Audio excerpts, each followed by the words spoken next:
everyone, this is me Aisha Ibrahim. Welcome to my YouTube channel. Today we are going to discuss elements of culture. So let's start.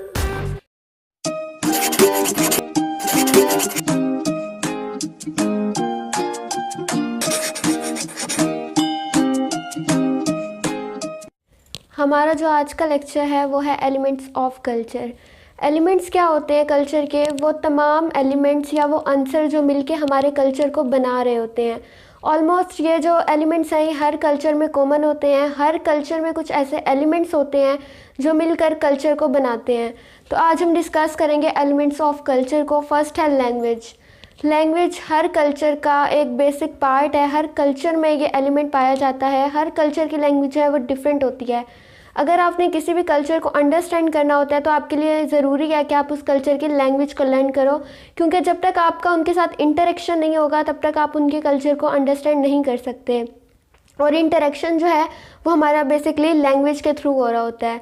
किसी भी language से belong करने वाले शख्स को आप फ़ौरन पहचान लोगे कि ये फ़लाँ कंट्री से बिलोंग करता है, ये जो है ये इस कंट्री का है, इस सोसाइटी का है। यानी लैंग्वेज जो है वो आपकी एक पहचान होती है। लैंग्वेज जो आपके कल्चर को रिप्रेजेंट करती है। फॉर एग्जांपल पाकिस्तान की नेशनल लैंग्वेज है वो उर्दू है। इसी तरह इंडिया में जो है वो लोग हिंदी बोलते हैं।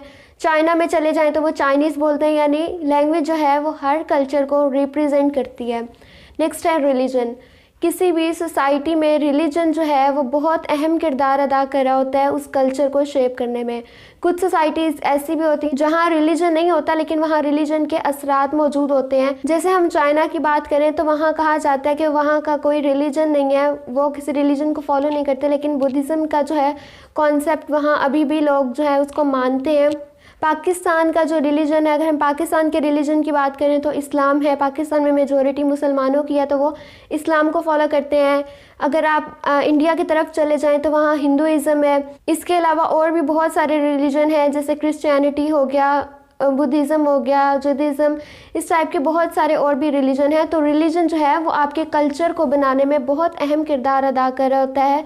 तो रिलीजन जो है वो एक इम्पॉर्टेंट एलिमेंट है हमारे कल्चर। नेक्स्ट है एजुकेशन। ये एक ऐसा प्रोसेस होता है जिसके ज़रिए आप कोई चीज़ लर्न कर रहे होते हो, कोई नॉलेज गेन कर रहे होते हो। अब आप अपने कल्चर को किस तरह से लर्न करते हो? आपको सिखाया जाता है, आपको बताया जाता है, आपकी सोशलाइजेशन की जाती है, तब जाकर जो है आपको अपने कल्चर के बारे में पता चलता है। इसी तरह अगर आप दूसरों के कल्चर के बारे में स्टडी करो तो ये जो है वो सब कुछ एजुकेशन में आ जाता है। पाकिस्तान में जो है, पाकिस्तान के अगर हम एजुकेशन सिस्टम की बात करें तो बेसिकली यहाँ पीटीबी का कोर्स होता है।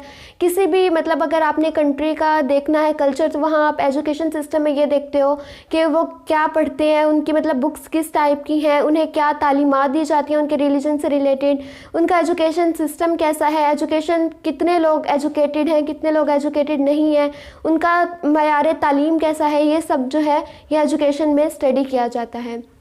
नेक्स्ट है नॉर्म्स। क्या है? सिंपली अगर हम देखें तो नॉर्म्स जो है सोशली एक्सेप्टेड बिहेवियर, यानी आपका वो बिहेवियर जो आपकी सोसाइटी एक्सेप्ट करती है। नॉर्म्स को हम ये भी कह सकते हैं कि नॉर्म्स जो है ये ऐसे रूल्स हैं, ऐसे रेगुलेशंस हैं जिनकी वजह से हमारी सोसाइटी का स्ट्रक्चर बना हुआ है। नॉर्म्स की बेसिकली 2 टाइप्स हैं, एक फोकवेज और एक मॉर्स। फोकवेज वो टाइप है नॉर्म की, अगर आप उसको डेविएट करते हो, अगर आप उसको ब्रेक करते हो तो सोसाइटी आपके अगेंस्ट कोई एक्शन नहीं लेगी। जैसे कैजुअल रूटीन में अगर आप कुछ वायलेट कर रहे हो या उसके अगेंस्ट जा रहे हो तो ये जो है आप कह सकते हो कि ये फोकवेज होता है। फॉर एग्जांपल अगर आप उल्टी शर्ट पहन के बाहर चले जाओ या आप खाना लेफ़्ट हैंड से खाओ तो ये जो है ये फोकवेज होते हैं, जो मतलब आपको ये कंसिडर किया जाता है कि आप डेविएंट हो, आप कुछ हट के कर रहे हो सोसाइटी से, लेकिन आप के खिलाफ कोई एक्शन नहीं लिया जाता, कोर्ट आपको पनिश नहीं करती है। जबकि मॉरल्स जो हैं ये फॉर्मल लॉज होते हैं जिनको अगर आप ब्रेक करते हो, जिनके खिलाफ आप जाते हो तो आपके खिलाफ फिर एक्शन लिया जाता है, कोर्ट की तरफ से आपको पनिशमेंट दी जाती है। जैसे फॉर एग्जांपल अगर आप कोई क्राइम करते हो तो वो जो है वो मॉरल्स में आ जाएगा, जिसमें आपके खिलाफ कोर्ट जो है वो एक्शन लेगी और आपको पनिश किया जाएगा। नेक्स्ट है वैल्यूज़ एंड बिलीव्स। वैल्यूज़ क्या होती हैं? हम सिंपली कहते हैं वैल्यूज़ को इक़दार, वो चीज़ें जिनको आप वैल्यू देते हो, जिनकी आपकी नज़र में इम्पोर्टेंस होती है।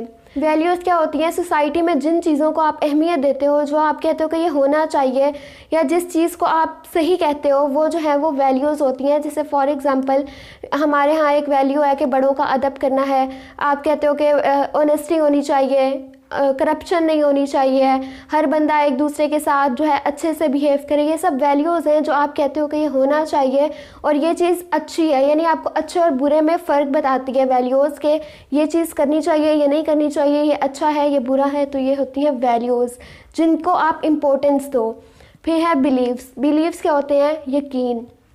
जिन चीज़ों को आप ठीक मानते हो वो होता है आपका यकीन।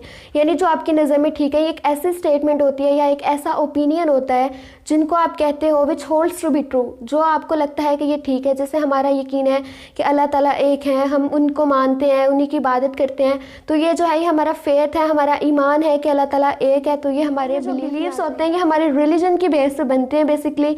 और ये रिलीजन जो है ये हमारे पूरे कल्चर को डिज़ाइन कर रहा होता है। तो ये क्या है? बिलीव्स जो है ये हमारा एक बहुत अहम किरदार अदा कर रहे होते हैं कल्चर को बनाने में, यानी ये भी कल्चर का एक इम्पॉर्टेंट एलिमेंट है। नेक्स्ट है कस्टम्स एंड ट्रेडिशंस। कस्टम्स क्या होते हैं? रोज़मर्रा के वो आदात कह लें आप, या वो बिहेवियर या आपका कैजुअल बिहेवियर जो आप शो करे होते हो लोगों को, तो ये जो होता है वो आपके कस्टम होते हैं। इसके अलावा कस्टम जो है, जैसे हमारा त्यौहार हो गए वो भी हमारा कस्टम है, ईद वगैरह। इसके अलावा मैरिज जो है वो भी एक कस्टम है। हमारा ड्रेसिंग पैटर्न क्या है वो भी हमारा कस्टम है। ये सब चीज़ें जो है वो हमारे कस्टम में आ जाती हैं। फॉर एग्ज़ाम्पल अब कस्टम है मतलब हम ड्रेसिंग करते हैं। अब पाकिस्तान में जो ड्रेसिंग पैटर्न है वो डिफरेंट है, और अमेरिका में आप जाएंगे तो वहाँ का ड्रेसिंग पैटर्न डिफरेंट होगा।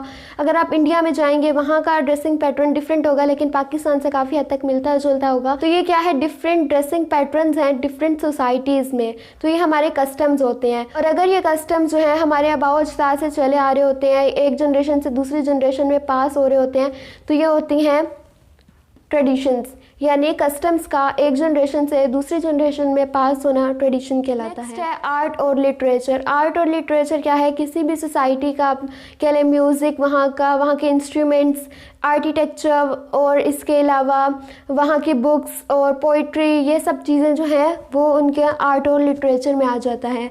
नेक्स्ट है political system. Political system, government, law, ये सब जो है ये एक ही चीज़ है। पॉलिटिकल सिस्टम कैसे हमारे कल्चर का एक एलिमेंट है कि किसी भी सोसाइटी को रन करने के लिए पॉलिटिकल सिस्टम ज़रूरी होता है, जो हमारी इकोनॉमी को भी डील कर रहा होता है, जो हमारे कंट्री को तहफ़्फ़ुज़ दे रहा होता है, सब कुछ जो है ये पॉलिटिकल सिस्टम के अंडर हो रहा होता है। तो पॉलिटिकल सिस्टम में हमने किसी भी कल्चर का अगर पॉलिटिकल सिस्टम स्टडी करना हो, हम देखते हैं कि वहाँ कौन सा निज़ाम है, डेमोक्रेसी है, वहाँ पे कैपिटलिज़म का निज़ाम है, सोशलिज़म है, वहाँ के लोग खुश हैं अपनी गवर्नमेंट से। इसके अलावा कितने गवर्नमेंट की पार्टीज़ हैं और कितने साल बाद गवर्नमेंट चेंज होती है, कब इलेक्शन होते हैं, किस तरह से होते हैं, इन सब चीज़ों को मिलाकर जो है वो पॉलिटिकल सिस्टम इसके अलावा पॉलिटिकल सिस्टम में ये आ जाता है कि लॉ मेकिंग कैसी है, लॉज किस तरह से बनते हैं, इसका क्या प्रोसीजर है, कौन अप्रूव करता है लॉज को, और लोग कितना फॉलो करते हैं लॉज को, अगर वो वायलेट करते हैं तो किस टाइप की पनिशमेंट्स दी जाती हैं उनको। तो ये सब जो है ये पॉलिटिकल सिस्टम में स्टडी किया जाता है। नेक्स्ट है इकोनॉमिक सिस्टम। इकोनॉमिक सिस्टम क्या है? आपने ये देखना होता है कि इकोनॉमी स्ट्रॉन्ग है या नहीं स्ट्रॉन्ग, मोड ऑफ प्रोडक्शन क्या है, इनकी इकोनॉमी किस चीज़ पर डिपेंड कर रही है। जैसे फॉर एग्जाम्पल पाकिस्तान जो है एक एग्रेरियन कंट्री है और पाकिस्तान की इकोनॉमी डिपेंड कर रही होती है एग्रीकल्चर पे। तो पाकिस्तान को हम कह सकते हैं कि उनका मोड ऑफ प्रोडक्शन या इकोनॉमिक सिस्टम जो है वो एग्रीकल्चर पे डिपेंड करता है। इसी तरह उसमें ये देखना होता है कि कौन सी चीज़ें जो हैं वो हमारी इकोनॉमी को स्ट्रॉन्ग करती हैं, कौन सी चीज़ें हमारी इकोनॉमी के लिए नुकसानदेह हैं, कितनी इंपोर्ट हो रही है, कितनी एक्सपोर्ट हो रही है। ये सब चीज़ें जो है वो इकोनॉमिक सिस्टम में स्टडी करते हैं। किसी भी कल्चर को अगर आपने स्टडी करना है तो इकोनॉमिक सिस्टम में आप इन चीज़ों को मद्देनज़र रखते हुए इकोनॉमिक सिस्टम को स्टडी करते हो। नेक्स्ट है सिंबल। सिंबल्स बहुत इंपॉर्टेंट रोल प्ले करती हैं किसी भी सोसाइटी में। सिंबल्स क्या होती हैं? जेस्चर्स कह लें आप, ऑब्जेक्ट्स कह लें, या फिर कोई भी ऐसा साइन कह लें जिसके ज़रिए आप एक मीनिंग शो करें। यानी कोई भी जेस्चर, कोई भी ऑब्जेक्ट, कोई भी साइन जिसका एक स्पेसिफिक मीनिंग हो, उसको आप कह सकते हो ये सिंबल है। हर सोसाइटी में डिफरेंट सिंबल्स होती हैं, सिंबल्स की डिफरेंट मीनिंग, और ये मीनिंग जो है वो सोसाइटी खुद ही देती है। अगर हम बात करें सिंबल्स की एग्जांपल की, तो अगर हम एग्जांपल है फ्लैग्स की, हर कंट्री का फ्लैग होता है जो कि उसको रिप्रेजेंट कर रहा होता है। फ्लैग बेसिकली क्या होता है? एक क्लॉथ होता है जिसपे कुछ कलर्स होते हैं, कुछ शेप्स होती हैं। अब उनको मीनिंग दिया गया है तो हमें पता चलता है ना कि ये चीज़ ये है, इसका मतलब ये है, ये इस कंट्री का फ्लैग है। जेस्चर्स होते हैं, जैसे आप थंब अप करो, इसका मतलब होता है गुड, लेकिन अगर आप किसी और सोसाइटी में जाओ मे बी तो वहाँ इसका मतलब हो इंसल्ट की सेंस में या नेगेटिव लिया जाए इसको। तो ये सिंबल्स जो हैं ये वेरी करती हैं सोसाइटी टू सोसाइटी, और ये कल्चर का एक इम्पोर्टेंट पार्ट होती हैं। नेक्स्ट है फैमिली सिस्टम। फैमिली सिस्टम ये होता है कि हर कल्चर में जो है वो मैरिज कॉमन है, ये कस्टम है जो हर कल्चर में होती है, और हर कल्चर में इसको परफॉर्म करने की जो है हम कह सकते हैं कि वो डिफरेंट होती है, रिचुअल्स वगैरह। तो फैमिली सिस्टम क्या है कि फैमिली किस तरह की होती है, वहाँ पे पैट्रियार्की सिस्टम है, मैट्रियार्की सिस्टम है, या एक्सटेंडेड फैमिली है, जॉइंट फैमिली है, किस टाइप की मतलब फैमिलीज़ को सपोर्ट किया जाता है, किस टाइप का फैमिली सिस्टम जो है उसे अच्छा समझा जाता है, यानी न्यूक्लियर फैमिली, एक्सटेंडेड फैमिली, ये सब चीज़ें जो है अगर आपने किसी कल्चर को स्टडी करना हो तो वहाँ ये चीज़ें देख के आप उनका फैमिली सिस्टम स्टडी करते हो। कितने लोग अर्न करते हैं, जॉब्स की क्या सिचुएशन है, घर में से कितने अफराद जॉब करते हैं, उनका मेयार ज़िंदगी कैसा है, ये सब चीज़ें जो हैं वो फैमिली सिस्टम में आ जाती हैं। ये था आज का लेक्चर। आई होप आज का ये लेक्चर आप लोगों के लिए हेल्पफुल रहा होगा। इंस्टाग्राम और फेसबुक पे आप लोगों को इसके नोट्स भी मिल जाएंगे। So don't forget to subscribe my channel, do like, comment and share this video. Thank you so much.